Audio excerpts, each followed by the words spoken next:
the associations, even within the committee, there are so many divisions. So one of my primary objectives is to unite the federations, the national federations, and also to unite the committee and the community to focus not on their individual objectives, but on the objectives of our nation. As you know, if you look at the Olympic rings, why are they intertwined? අපි බැලුවොත් එම Olympic වලලු දෙක ඒ පළු පහක් තියෙනවානේ. එතකොට මේ පහ කොන්ටිනන්ට්ස් පහක්. කොන්ටිනන්ට්ස් පහට common Olympic goal එකක් උඩ ඒ කියන්නේ IOC එකේ යටතේ ඒගොල්ලන්ට unite වෙන්න පුළුවන් නම් to organize a game of that scale. Why can't we in Sri Lanka also unite for the sake of our country? So this is one of my primary objectives and a very important one that I hope to achieve during my tenure, if elected. Then the second one is uphold the Olympic values and principles of Olympism. So the principles of Olympism, while helping to develop a healthy, just, and a fair society. I think when we ask about a fair society, I think we are far away from that yet, right? Not divided by religion, community, or caste or creed, right? We have to unite under one banner, under the National Olympic Committee of Sri Lanka, for us to excel in sport. And for this, during my tenure, I will also get into participation the publics of Sri Lanka. When I say public, you know, every citizen of this country should feel the throb of victory, right? And they should be able to understand and thrive with this emotion. ඒ කියන්නේ අපේ මේ Olympic journey එක කියන්නේ ක්‍රීඩකයෙකුටවත් association එකකටවත් individual කෙනෙකුටවත් තනියම කරන්න පුළුවන් දෙයක් නෙමෙයි. හරි මෙතනදී නේෂන් එක වශයෙන් හැම සිටිසන් කෙනෙකුටම තියෙනවා ඒකේ thrill එක, ඒකේ enjoyment එක, ඒකේ හදගැස්ම ඒගොල්ලන්ට ඒක තේරෙන්න ඕනේ. හැබැයි ඒක තේරෙන්න නම් හරිද අපි ඉස්සෙල්ලා අපි ඇතුලේ ඉන්නට වෙලා ඉන්න ඕනේ. හරිද? එතකොට තමයි අපිට පුළුවන් ජනතාවට කියන්නේ ඕගොල්ලොත් අපිත් එක්ක එකතු වෙන්න මේ අපි මේ යන ටාස්ක් එකට කියන එක. අන්න ඒකයි ඔලිම්පිසම් කියන්නේ. ඉතින් ලෝකයක් එකතු වෙන්න පුළුවන් නම් එක තැනක ක්‍රීඩාවක් කරන්න අපිට එකතු වෙන්න බැරි ජනතාවක් වශයෙන්. ඉතින් ඒක මගේ එක ඔබ්ජෙක්ටිව් එකක්. අනිත් එක තමයි strengthen collaboration with the Ministry of Sports and Government of Sri Lanka. දැන් අපි දැකලා තියෙනවා ගොඩක් මොහොතවල වලට Ministry of Sports එක දෙයක් කරනවා. National Olympic Committee තව දෙයක් කරනවා.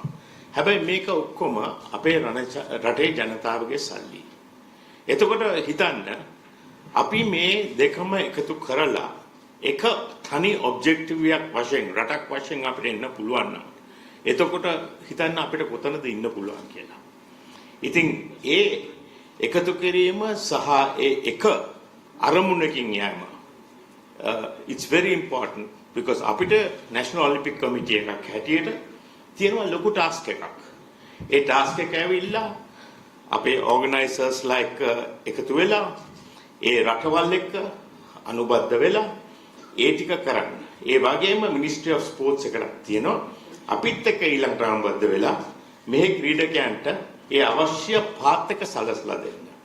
එතකොට ඒක කරන්න පුළුවන් මේ ආයතන දෙක. මොකද මේ ආයතන දෙක ඉන්ඩිවිජුවල් ගත්තොත් එම ආයතන දෙකේම සෑහෙන පවර් එකක් තියෙනවා. එතකොට ඒ පවර්ස් දෙක එකතු කරුවම ඒකේ තියෙන සිනර්ජිස්ටික් ඉෆෙක්ට් එකකින් හරි එතකොට ලොකු බලපෑමක් එනවා මේ රටක් වශයෙන් අපිට එතන ඉදිරිපත් වෙන්න. මට ඒක කියන්න පුළුවන් පෞද්ගලිකව මම ෂූටින් ඇසෝසියේෂන් එක බාරගත්තම ඉස්සර මම අපි ගියාම මගේ කරන්ට් සභාපතිවරයාත් මගේ මෙතන ඇති ඔව් ඉන්නවා. එතකොට ඒක ගත්ත වෙලාවේ අපිව ගියාම අපිව ගණන් ගත්තේ නැහැ. හරි. ඒ වගේම අපිට ගියාම සල්ලි දෙන්න ඇතුවා. හරි මට මතකයි ඒක දෙල්ලියේදී දවසක් මට සල්ලි මෙච්චරක් විතර පැකට් එකක් ඩොලර්ස් වලින් ගෙනලා දීලා මම මේක අල්ලගෙන ඇඟට විස් කෙරුවා. හැබැයි ඇයිලා කිව්වා මීට ඉස්සෙල්ලා හිටපු අය ඔක්කොමලා ගත්තා. ඉතින් ඒ ඔබතුමාට ගන්න බැරි. මං කිව්වා ඒක තමයි අපි වෙනස් කරුවේ කියලා. අද ඇවිල්ලා. එදා ඉඳලා අද වෙනකල් ඒගොල්ලන් ලංකාව තියන්නේ වෙනම තලයක. ඒ කියන්නේ ඉන්දියාව විතරක් නෙමෙයි ලෝක මට්ටමක. අද අපි ගියාම ඒ කට්ටිය ඒ චීෆ් ලා ඒ ඇසෝසියේෂන්ස් වල ඒගොල්ලෝ ඇවිල්ලා එයාපෝට් වල අපි හම්බ වෙලා ඒ වගේ අපිට දැන් ලංකාවට ලොකු තැනක් දෙනවා. ඒ වගේම තමයි අපිට ස්පොන්සර්ෂිප්ස් ඒ වගේ දේවල් ඒගොල්ලෝ දෙනවා. ක්‍රීඩකයන් වෙනුවෙන් ට්‍රේනින් ප්‍රෝග්‍රෑම්ස් ඔක්කොම දෙනවා. ඉතින් ඒක අපි හදාගන්න දැනගන්න ඕනේ. ලෝකේ ගොඩක් ක්‍රීඩාවේ ගොඩක් මුදල් ප්‍රතිපාදක තියෙනවා. අපිට ඒවා ගන්න අපි දැනගන්න ඕනේ ලංකාවට අපි හරි ප්‍රෝග්‍රෑම් එකක් ඇතුලෙන්. හොඳයි? Make the nation's goal its recognition and its position on the international arena a top priority. දැන් මම කියපු විදිහට අපේ නේෂන් එකයි අපි සෙල් කරන්න ඕනේ. අපි නේෂන් එකයි අපි එතන මාකට් කරන්න ඕනේ. අපේ කමියුනිටි එකයි අපි මාකට් කරන්න ඕනේ. Establish a transparent model of governance with quarterly visibility of decisions. Then this is a very important thing.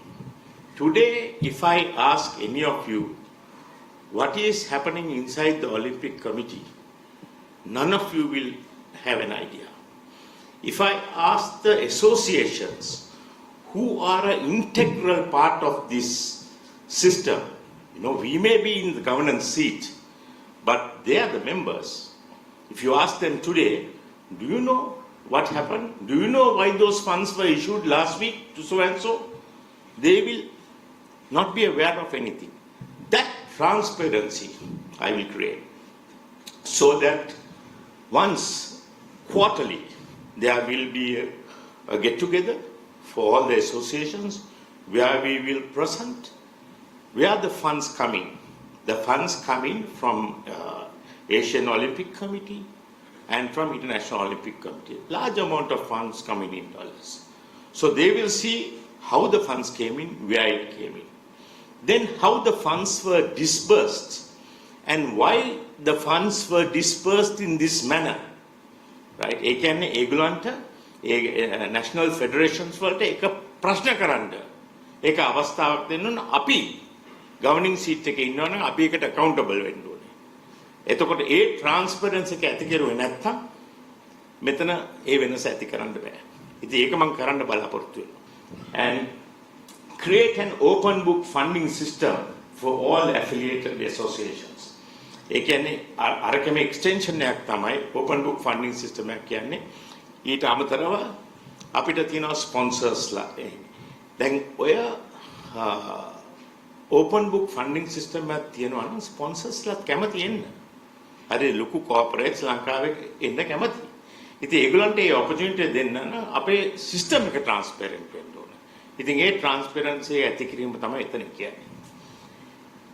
Publish a transparent merit-based eligibility system for affiliated national federations. දැන් අපි දන්නවා හැම ඇත්ලීට් කෙනෙක්ම represent කරනවා ලංකාව හෝ ඇතුළත කොහේ හරි ඒ representation එක යන්න ඕනේ through their respective federations. දැන් ඒ federations වලට කොහොමද ඒ ඇත්ලීට්ව තේරුවේ? right? එතකොට දැන් ගොඩක් වෙලාවට සමහර වෙලාවට direct funds කියලා ඒ ඇත්ලීට් යනවා. federation එක දන්නෙත් නැහැ මේ මිනිස්සයා ගියේ කියලා. හරි? දැන් එතන ඒක වෙන්න බෑ. ඉතින් ඒ transparency එක අපි ඇති කරන්න ඕනේ. ඉතින් ඒක ගොඩක් අවශ්‍යයි. එතකොට ෆෙඩරේෂන් එකට ජස්ටිෆයි කරන්න පුළුවන් වෙන්න ඕනේ. ඇයි මෙයාව යවන්නේ? ඉවැලුවේෂන් සිස්ටම් එකක් තියෙන්න ඕනේ. ඇයි මෙයාව යවන්නේ? හේතුවක් තියෙන්න ඕනේ. ඔබ්ජෙක්ටිව් එකක් තියෙන්න ඕනේ. ඒක තමයි. එතකොට මොකද ගොඩක් වෙලාවට අපි දන්නවා ඔලිම්පික් කමිටුව පාවිච්චි වුණේ ට්‍රැවල් ඒජන්සියක් හැටියට. හරි කාට හරි මොන හරි ඕනේ නම් ටිකට් එක දුන්නා එයා හැපි වෙනවා. එතකොට ඒක එතනින් ඉවරයි. එහෙම නෙමෙයි. මොන හරි වියදම් වෙනවා නම් මේකෙන් ඒකේ අන්තිම ඔබ්ජෙක්ටිව් එක කියන්නේ ඇයි අපි මේක කරන්නේ කියන එක අපි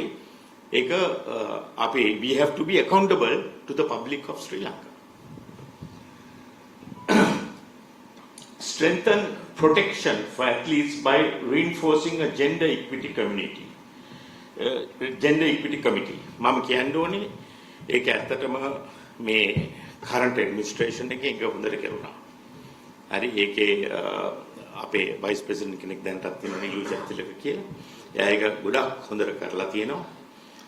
දැන් ඒ athletes ලගේ safety එක and ඒගොල්ලන්ගේ protection එක ගොඩක් දුරට නිරාකරණය වෙලා gender equity එකෙන් හොඳට කෙරෙලා තියෙනවා. අදත් තිබුණා gender equity program එකක්. ඒකටත් ගොඩාක් coachesලා ඇවිල්ලා හිටියා. lady coachesලා ඇවිල්ලා හිටියා අද women's day එක නිසා.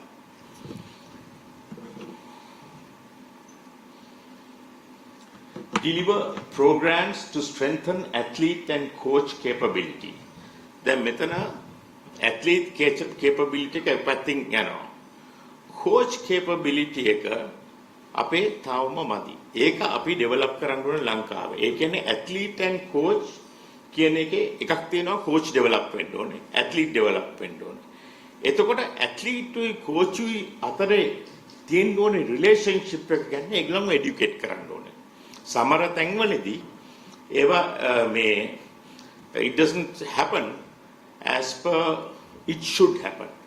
So for that there's a lot of education that has to go into the athlete individually, the coach individually, and how an athlete and coach should conduct themselves. Resolve Olympic House ownership and land demarcation issues. අපේ Olympic House එකේ දැන් clear deed එකක් නැති තත්ත්වයක් තියෙනවා. හරි ඒක අපි निराකරණය කරන්න ඕනේ. හැම එක්කෙනාම ඕක කාලෙන් කාලයකට හදන්නවා. මම බලාපොරොත්තු වෙනවා මේ දැන් current administration එකත් එක්ක කතා කරලා ඒක අපි निराකරණය කරලා අපිට ඒකේ picture එක clearly තියෙන්න ඕනේ. එතකොට අපිට ඔය Olympic House කියන area එකේ ගොඩක් development කරලා ඇත්තටම ඒක ක්‍රීඩකයන්ගේ හරි මහා ගෙදර කරගන්න ඕනේ. ඒක අනිවාර්යයෙන්ම අපි ඒක කරන්න ඕනේ. ඒක ඇති කරන්න ඕනේ. ඒ trust එක ඇති කරන්න ඕනේ. ඒක මම කරන්න බලාපොරොත්තු වෙනවා.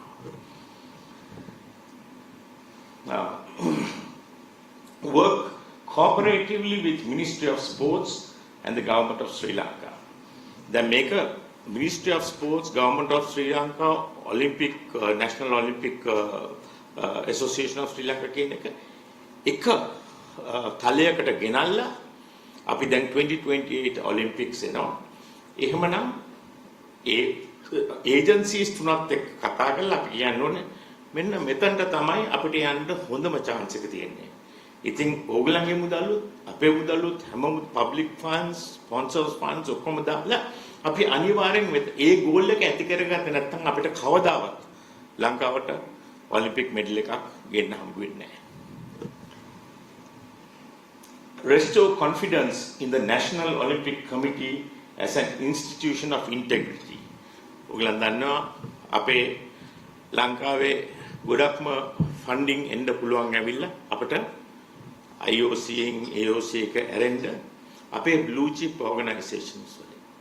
අද තියෙන තත්ත්වයේ උඩ ලංකාවේ තියෙන blue chip organizations කවදාවත් අපිට ෆන් කරයි. ඒකට ඒගොල්ලන්ට confidence එකයි accountability කියන එක ඇති කරන්න ඕනේ. ඒකෙන් result වෙන්නේ the restore the integrity of the National Olympic Committee of Sri Lanka so that they have the confidence to invest, donate and be a partner of the larger picture and the bigger goal which is 2028 LA Olympics, which is not far away. We have little time and we have a lot of work, and I hope all of you will join hands with us to achieve that in the future.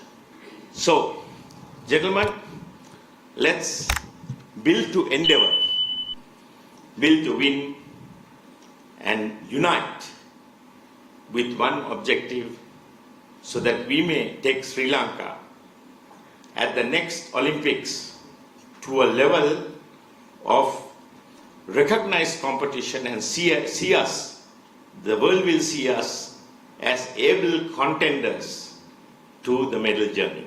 Thank you.